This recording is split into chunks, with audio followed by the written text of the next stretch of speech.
These 5 books are at the top of my favorite list because they completely changed the way I think. And today, I'm going to share them with you and give you a little taste of what they contain. And I will also throw a few interesting ones in between, so you'd better stick around and watch the whole video so you won't miss a book. Lately I'm really into mindset books. Enjoy and join my ride. Let me know what you think. By the way, you complained about the curtain I had before, so it's gone.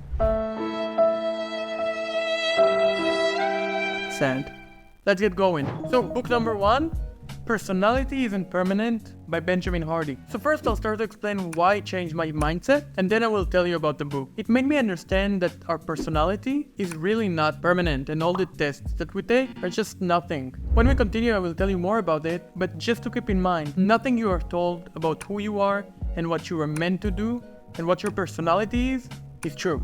You can change everything. So in the book, Benjamin talks about how we settle into our given personality. So the best example I can give you is from the book Surrounded by Idiots from Thomas Erickson. It's a very popular book now, and it talks specifically about your personality. So in the book, Erickson says that we have 4 different types of personalities: reds, greens, blues, and yellows. And these colors are all based on the DISC assessment. The DISC assessment is D, dominant, I, influence, S, steadiness, and C, conscientiousness. Each one of them means different things, and as I told you before, I'm really into the mindset things lately, so I'll make a video about it, so don't worry. So anyways, in the book he assigns 1 to 3 colors to each persona, and he says that it's mostly unchangeable. You have to play with the cards you got. He also explains what each one of them means, how they match together, which one can be a good CEO and which less, which is not true. And in the book, Personality Isn't Permanent, Hardy begs to differ, and he explains why it sounds so nice and comforting to be with our God-given personality and stick to it.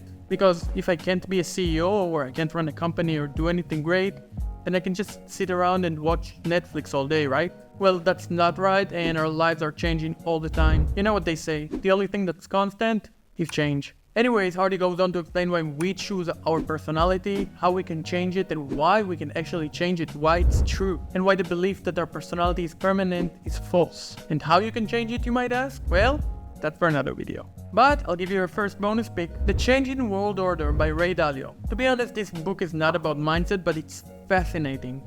Dalio goes to talk about how the world changes and how each empire and each city or country has a known cycle. And the cycle goes like this: New World Order, which is the establishment of a new empire with strong leaders and innovation, and this is the starting point. Then there's the prosperity, economic growth, everybody has money, a lot of people slowly become rich, and the country itself becomes rich. And through that time, the country takes debt. And the third stage is when the debt is so high that the country has a debt crisis. Then starts the decline. The empire loses its global influence, competitive edges, etc. Then there's restructuring. Most empires address their problems and try to fix them. Then it's either a revival or a collapse. Very interesting and detailed books. He gives great examples about World War II and more. An exciting read. By the way, if you're not into reading and you want to watch an animated video of that, he made it as well in his channel. Okay, moving on to book number 2, The Millionaire Fastlane by MJ DeMarco. I talk about MJ a lot in this channel. He really influenced me, so let's get it going. This book might have had the most impact on my life. From being a long-term investor, reading financial statements, spending hours upon hours reading about each company, hundreds of pages just to know it and to know if it's a safe investment or not. And I put every spare penny I had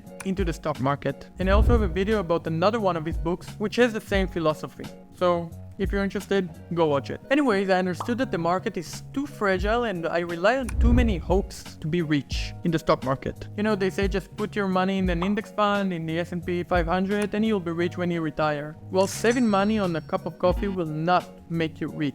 You need to make large sums of money so it will actually have an effect on your investing account. So anyways, his whole philosophy is written in the book about why you should not be an investor to make money, but be an entrepreneur to make it, and then use the stock market to preserve it. Moving on to book number 3, Mindset by Carol Dweck, also PhD in psychology. The main part in the book is when she describes the difference between a fixed mindset and a growth mindset. So basically, people with a fixed mindset believe that 1, their abilities, intelligence, and talent are all fixed and they can't change it. 2, they're afraid of challenges and they fear to make mistakes. 3, they see effort as useless, and this is a sign they're not smart or talented, all they want is the final grade. On the opposite, people with a growth mindset believe that 1, their abilities and intelligence can be developed with effort and time. 2, They love challenges and they persist when they have setbacks. 3. They know that not everybody can become as smart as Einstein, but everybody can get smarter if they try hard. She goes on to explain how children develop a fixed mindset and how to develop a growth mindset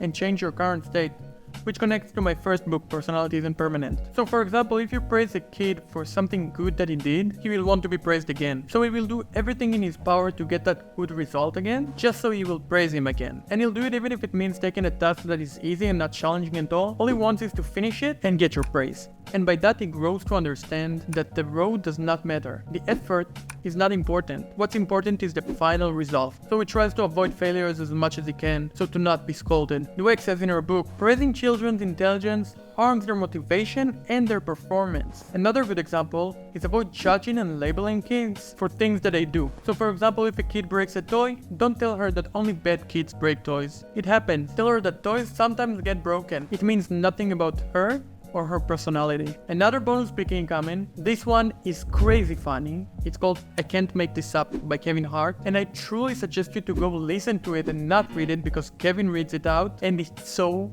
funny.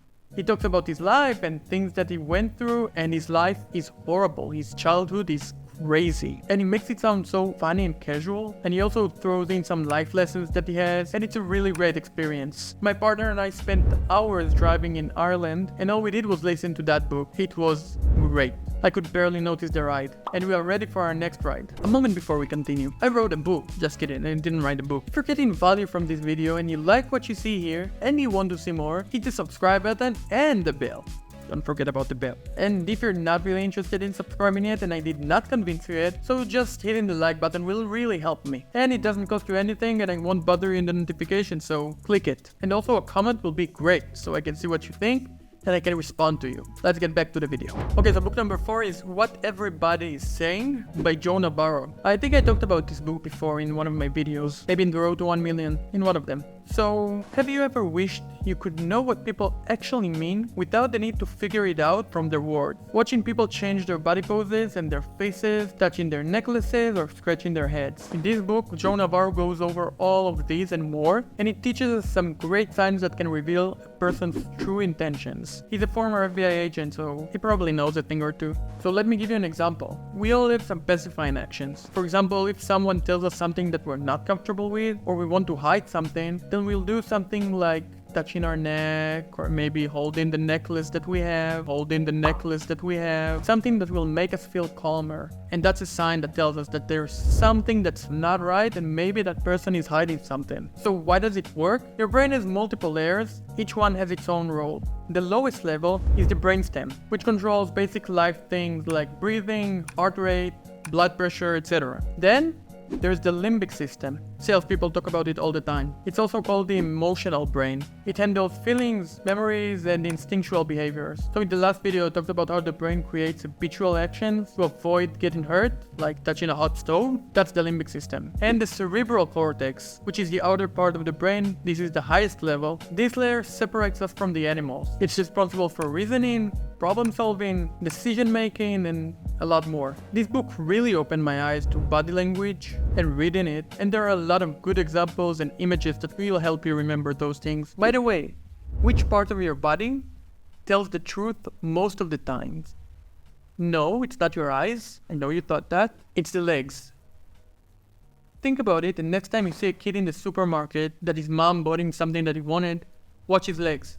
See how he jumps around. And since we're already talking about FBI agents, let's move on to the third bonus pick, Never Split the Difference, by Chris Voss, who was an international hostage negotiator. In the book, Voss shares many great and intense stories from his negotiations and tells us how he managed to get what he wanted. So just like understanding the body language, Voss explains the importance of emotional intelligence and psychological tactics. One of the most important takeaways from the book is actively listening to the other party. You make him feel calmer, in a safe environment, and you get details you wouldn't pick up on if you didn't. One known technique is the late night DJ, where you speak in a calm and soothing voice, yet a confident one. This creates an atmosphere of trust, and safety during negotiations. Let's move on to book number 5, which is Can't Hurt Me by David Goggins. I talked a lot about him in this video, and this book is a shot of motivation that will last way longer than any motivational video you'll see on YouTube. And I would suggest you to listen to this one as well, because Goggins reads it, and it's great. So in short, Goggins is a former Navy SEAL who runs races of hundreds of miles. He did unimaginable things. He ran on broken legs, and he broke the world pull-ups record.